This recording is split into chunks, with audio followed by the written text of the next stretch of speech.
You are listening to the Atlanta Real Estate Forum radio show, all about Real Estate Edition, shining a light on the movers and shakers in the real estate industry, the home builders, developers, realtors, and suppliers making it all happen. And now, here are today's hosts. Good morning and welcome back to the All About Real Estate Edition. I am your host, Todd Schnick, joined by my co-host and friend, Carol Morgan. Good morning, Carol. Before we kick things off, we do want to thank New American Funding for being our 2020 show sponsor, now our 10th year on the air. 2020 has been great with them as our partner, but we are looking ahead to 2021. Carol, this is going to be a great conversation, a great way to wrap the year and lead us off into 2021. Kick us off. Yeah, good morning, Todd. I'm excited about this guest. It's always nice when we can share positive news about the state of Georgia. We're joined today in studio by Pat Wilson. He's the Commissioner of the Georgia Department of Economic Development. So welcome to the show, Pat. Great. Thanks, Carol. Thanks, Todd. Appreciate you guys inviting me on. The pleasure is ours, Pat. We know you're a busy fellow, so grateful for you to swing by and give us a few minutes. Before we dive into our conversation, take a few seconds and share a bit about your background and your role as commissioner. Sure. Todd, I'm lucky enough to work at the Georgia Department of Economic Development. And so, the great thing about that agency is it's the good news agency of state government. We are tasked by the governor and the General Assembly to grow jobs in the state, very simply. And we do that through a number of different divisions. The one that gets all the headlines, of course, is the Global Commerce Division. That division really focuses on business recruitment and then growing the jobs that already exist in the state. The companies like Delta and Home Depot, of course, the big ones that everybody knows, and helping them continue to grow and prosper. But 95% of the jobs in this state really are small businesses. And so helping those companies continue to grow and achieve new goals, we do that as well. But we've got an international trade team that helps Georgia companies find new markets around the world.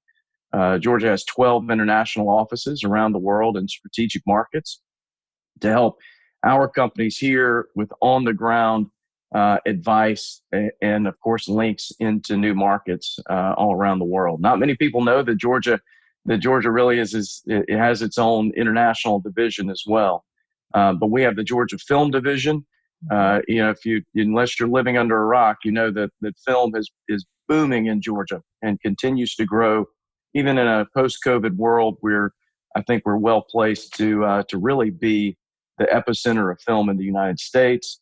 The tourism division, the tourism is about a $66 billion industry in the state of Georgia. It really supports almost 500,000 jobs in the state. So the tourism industry was absolutely decimated by COVID and the inability of people to travel and to enjoy the sights around Georgia. But that growing that back out is a huge piece of our economy, and so that division is under the department as well. And then the Georgia Council for the Arts is also in economic development, and the creative arts really are an industry in themselves, but they support practically every other industry in Georgia. And whether you're talking about SCAD and really the opportunity for gaming and design, computer design at Georgia Tech. I mean, all of that is based around the arts. And so the Georgia Council for the Arts, through education programs and funding from the federal government and state government, continue to grow that network and that ecosystem that support jobs in the state. So the department is really about good news and sharing good news in every corner of Georgia. I came to this role under Governor Deal. I was appointed in 2016, but this is my third governor in economic development. Governor Perdue appointed me in 2010 to the Deputy Commissioner of Global Commerce. I then became the Chief Operating Officer under Governor Deal, and now Governor Kemp has kept me on as Commissioner. So I've been lucky enough to be in economic development for 10 years, and it really has been the most prosperous 10 years in the history of the state. And it's been a pleasure to be a part of it. Well, an impressive 10 years for sure. And I know you're here today to share some other good news with us. We were excited to find out that Georgia was once again named #1 for business climate by Site Selection Magazine. Tell us more about that accomplishment. I tell you, it is terribly exciting, Carol. You think back to when Governor Deal came on board, we were just growing out of the recession. The state of Georgia had shrunk. We shrunk our budget from $21 billion to about $16 billion. We had unemployment rate in the teens. Things were looking rough because we had been so reliant on the construction industry in this fast growing state.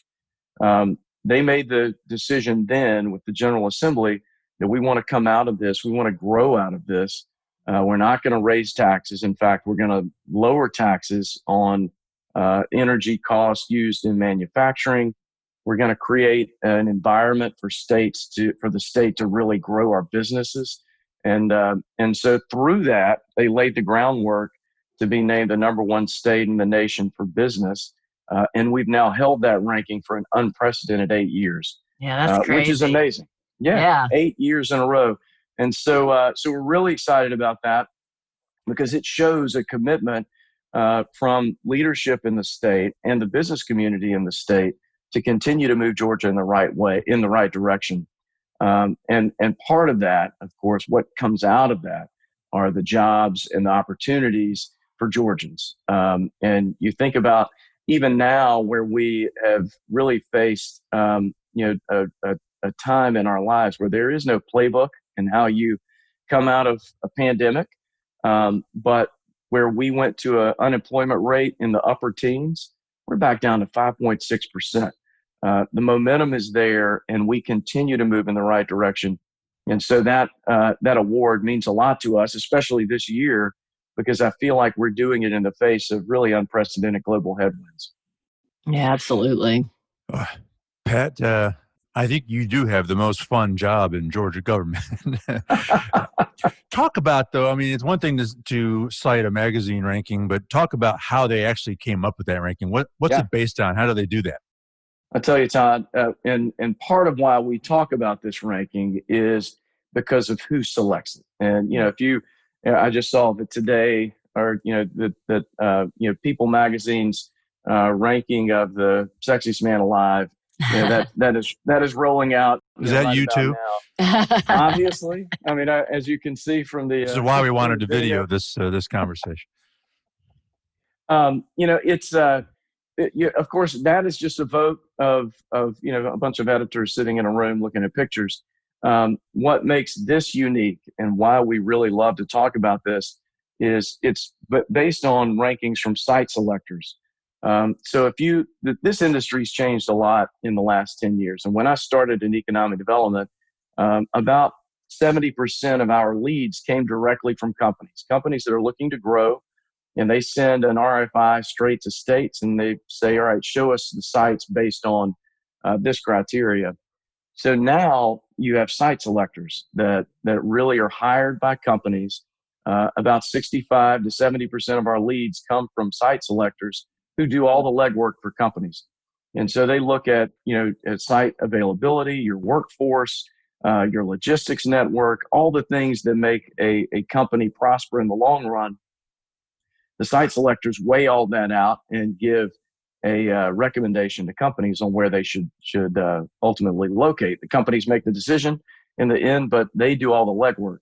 Mm-hmm. And so this is a pool of site selectors who help companies locate. And so half of this ranking comes directly from the site selectors. The other half is based on criteria and input received from where they look at workforce data, they look at transportation and infrastructure, ease of permitting, all of these, really all the things that make a successful business climate. And so they come up with a score, and then Georgia was ranked #1 again for the 8th year in a row. Fascinating thing is we actually share it with North Carolina this year. It's the first time in history that they've had a tie at the top. But for us, it really is North Carolina keeps inching up to catch us. It just shows that we're going to have to do a few extra things this year in order to make ourselves a little more competitive next year. But we're very proud of this ranking, and really, if you there are the things that we as a state can control: our workforce development, our logistics, really the ease of permitting, the ease of companies to work with state government. We ranked high in all of those things, and so that's what's also really important for us, that the items on this list that we as a state can tackle and control. And Governor Kemp, Governor Deal, and Governor Perdue all made it clear that we're going to make it the best state in the nation to do business. We're going to make it the best state, the best governed state in the nation, and really that has trickled down over the years. And I think we've done a great job as a state of keeping that momentum going. It's super exciting. So 8 years in a row, is that unprecedented? And how hard is that to do? Do you think we'll make it to number 9? I tell you, Carol, it's funny that when we got it the first year, Governor Deal said, "All right, you guys have to do it again next year. There's, we've set the bar," and we all looked at each other and said, "All right, this is going to be tough. I don't know how we're going to do it."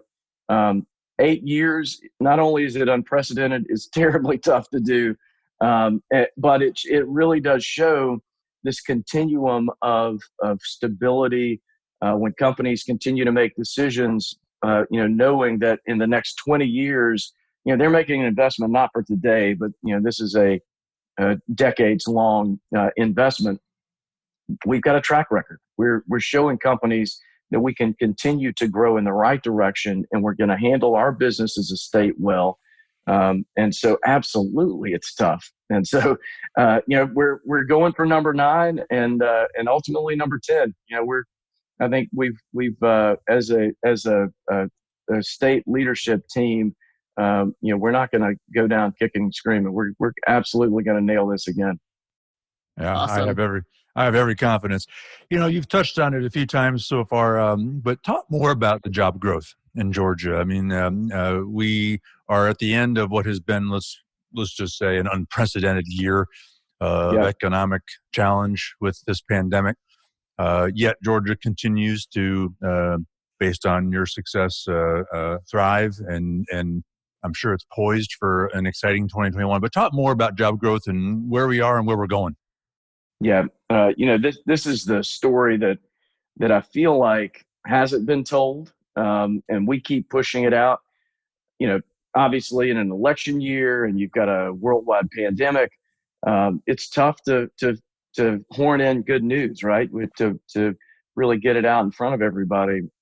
But since the beginning of this fiscal year, we've seen, we talk about unprecedented over and over. In fact, I think I've used that term too many times already in this conversation.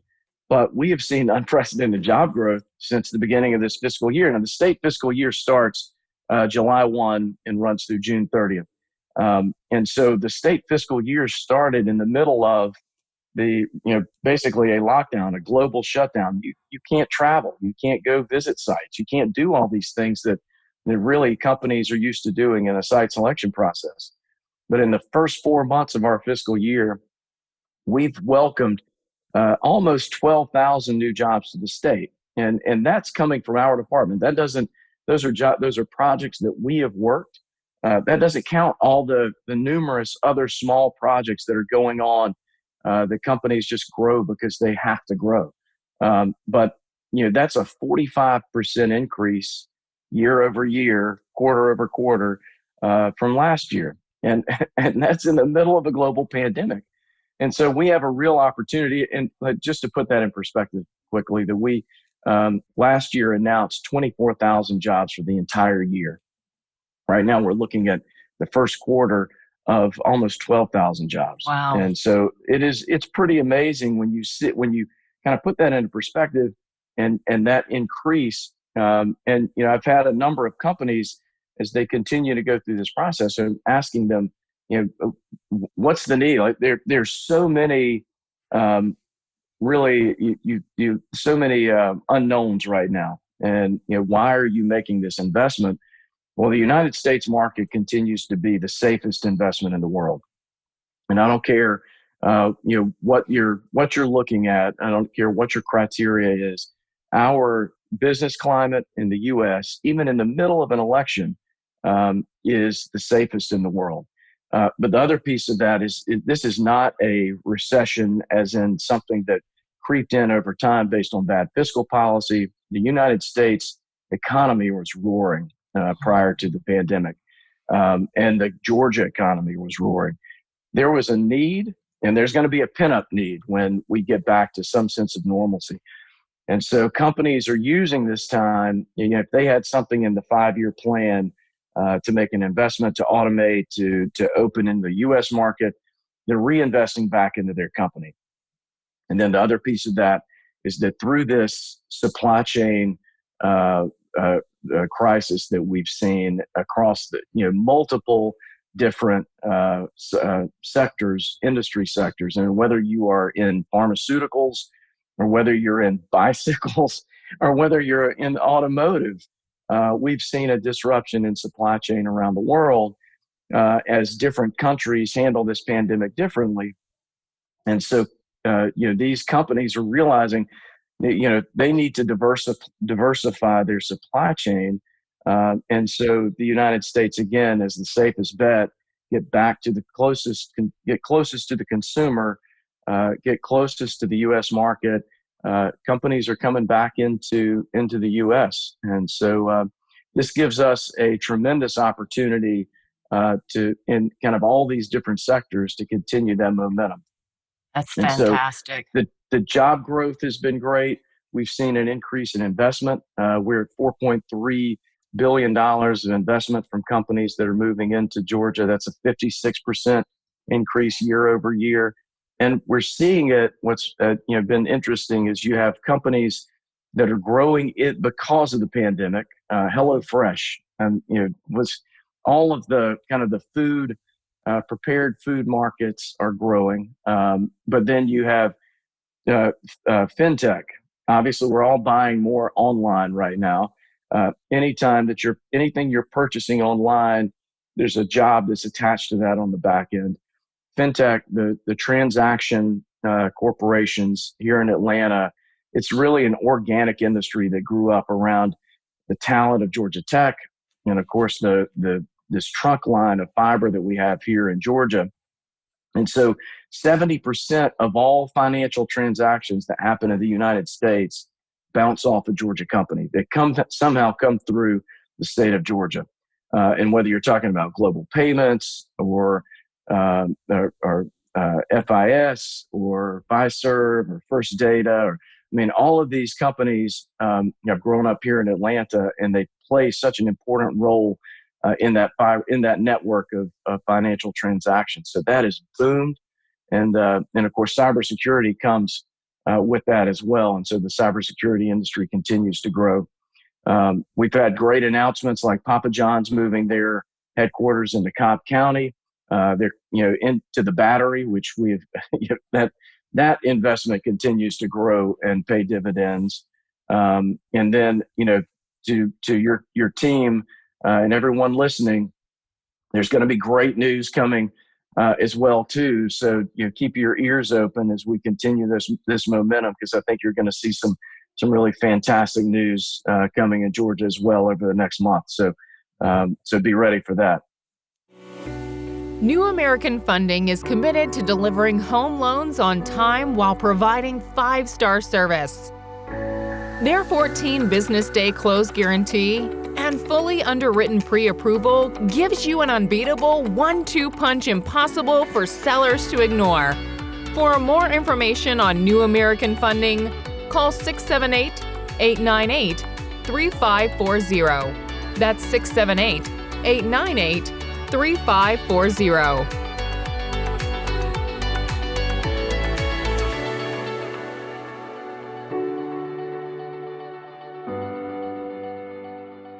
Exciting. I think that we're all going to have to rewrite our vocabularies and find some synonyms for the word unprecedented, because I find myself using it over and over and over as well. And it's funny, Carol, that I want to take it back, because we've given it this negative connotation around a pandemic. Right. Everybody talks about the unprecedented times, and it's all negative. I want to talk about unprecedented good news. And so Yeah. We really are trying our best to reclaim that word. Yeah. Well, and we've had unprecedented growth in home building this year as well. That's exactly most of our right. clients are home builders, and they have had just booming years. So I guess it's yet to be seen what happens next year because they're all out of legacy lots, courtesy of the last downturn, and lot development takes so much longer, and funding Yeah, and blah no, blah blah blah blah. All of that, but talk a little bit about some of the things that attract businesses to Georgia. Why Georgia versus yeah. some other southern state. It's I just had this conversation with a company this week. If you look back at the history of really economic development and the state governments helping companies grow, that originates in the South, and it's because we had leadership from the 60s to the 90s that realized that we were behind, and call it what it was. Our economy was behind a lot of the legacy economies of the Rust Belt, the Northeast, and California. And so you had governors like Zell Miller. A lot of the tax credits that we use in order to be attractive and be competitive across the South, that came from the Miller administration.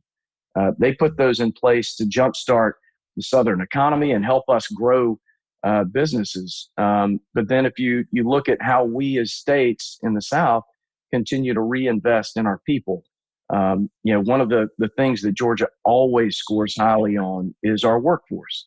And it's because we have put billions of dollars into giving our people skills. We started off in a deficit.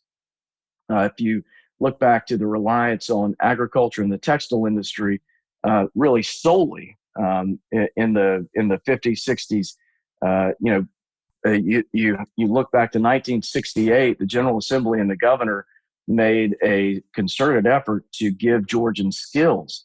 And so they created what we call the Quick Start program in 1968.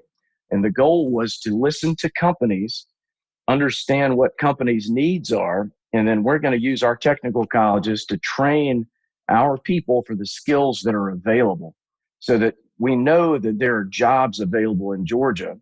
And so we need our people to fill those jobs. And so we created these workforce training programs that are based on the needs of the companies around them. And so that's unique to the South. You don't find that generally anywhere else. But Georgia, and take that down to the state, we've done it better than anybody else. We have that Quick Start program was the first that was created. And General Assemblies and governors have focused on the importance of giving our people skills. And they have now invested billions of dollars in that program. And it doesn't matter what state comes and tries to create it now. We've got a track record of 50 years of doing it well. And so, in fact, it's funny that Louisiana came to us a number of years ago and stole our number 2 person at Quick Start, and they created the Fast Start program. That doesn't scare us at all because we know that you can't create that overnight. It's going to take generations of effort to really create a program like that. And so, what makes us competitive is that we have continued to invest in our state and our people and our logistics network and infrastructure. So when a company comes to Georgia and they're looking at us, really the things that they're going to tick off are business climate, number one. We have a low tax environment. We're easy regulations.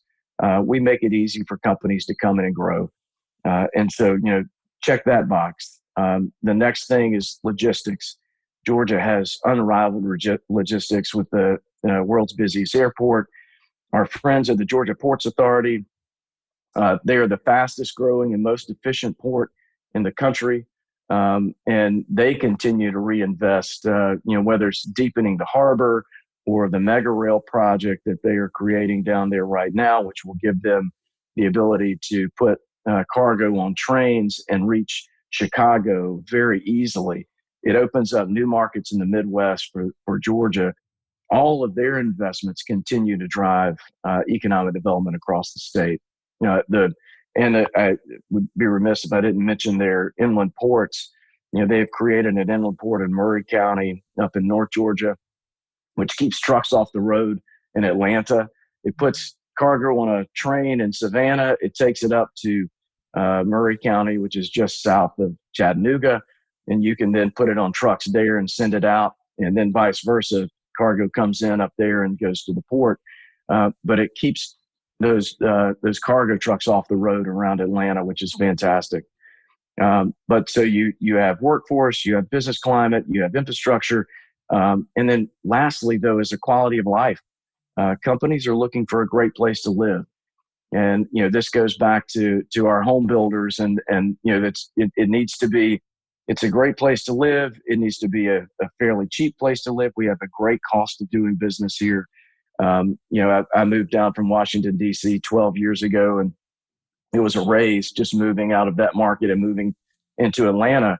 And so we see that a lot of times with companies that are moving down from the Northeast. It's, they're coming in for a great quality of life, the low cost of doing business.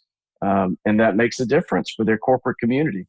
And so, when you bring a company in, I love when we moved Mercedes-Benz from New Jersey. Steve Cannon was the CEO at the time and is now the CEO of the Arthur Blank Foundation. So Steve they came down there looking at Dallas and the Raleigh-Durham area in competition with Atlanta. And so they chose Atlanta. We had a dinner together. I asked him at dinner, what was that driving factor? What was, all things being equal, what, put Atlanta over the top? And he said, there are three things. Number one was education. He said, we heard so many negatives about education in the metro Atlanta area when we were doing this site selection process from your competitors. And then we get in and we start meeting with superintendents and you start talking to schools. We realize that Atlanta has a diversity of fantastic schools. If you look at what's going on in Gwinnett County, the most diverse school system in the state of Georgia with their continual high tests and really the things that Alvin Williams has done over there has been fantastic. But we have some amazing magnet schools and charter schools. And I think we have really leadership in place right now that continues to grow that and make it an asset. But that was number one. Number two, they said they loved our neighborhoods.